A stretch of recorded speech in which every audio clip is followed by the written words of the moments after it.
Hi friends, this is Jen, and I wanted to share a few fun stationery items that I recently got.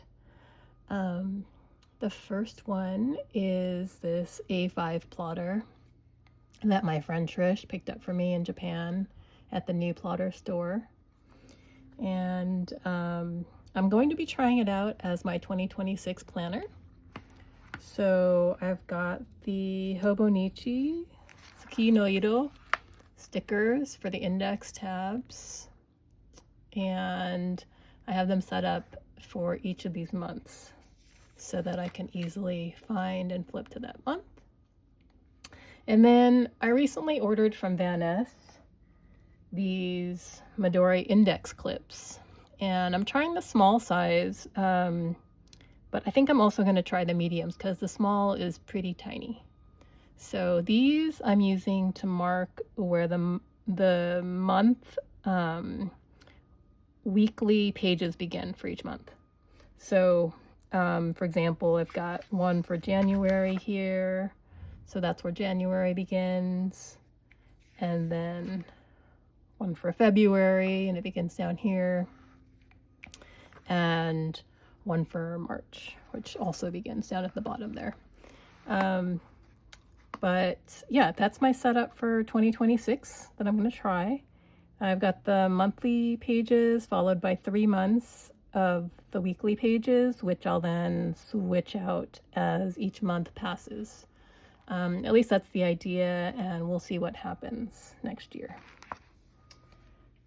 But that Van Ness order that I was putting together started with those index clips, and then I was also looking for something to write little notes on that was fountain pen friendly, because I was tearing up, like cutting up little sheets of rhodia paper, and I actually wasn't happy with it. It was feathering, and the ink just kind of seemed to sit on the surface, and it didn't look great. So on Instagram, I had done an ink exchange with Ellie V.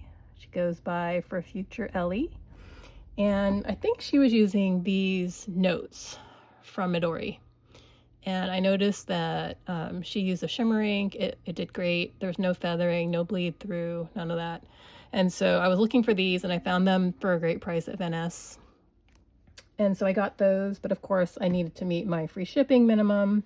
And so I ended up getting a blank one and another blank one, and some ink samples. And I wanted to just show you real quick. This is platinum carbon black in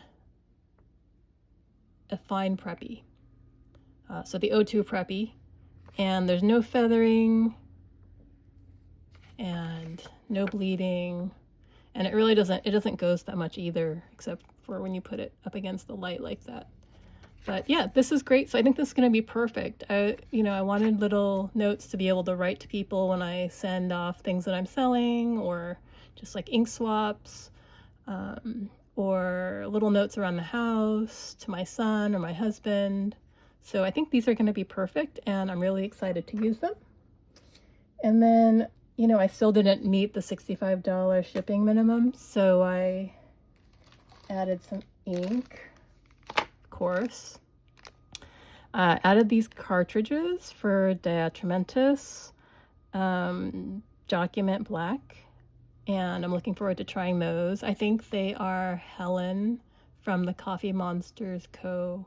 I think this black is her favorite black that she likes to use, so I wanted to try that out. And then I got 4 ink samples.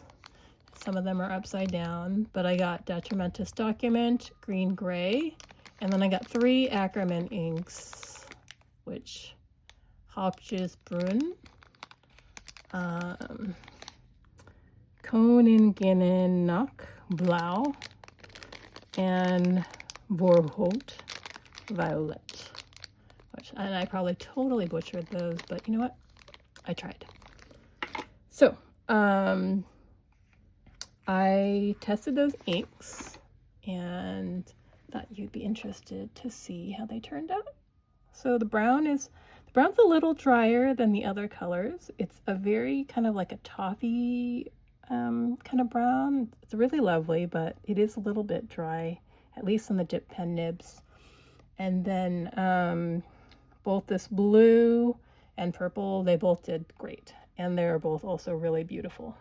I'm probably not going to get full bottles just because I have a bunch of blues and purples that I really like already. And these are a little bit similar to the ones I've got. But those are 3 out of the 4, and this is the final one, which is probably my favorite because I'm really liking those muted sagey greens. So I just ordered a full bottle of that today. Anyway, that's what I've been up to recently, and I thought you might enjoy seeing those fun items. So thanks for meeting me here, and I'll see you soon.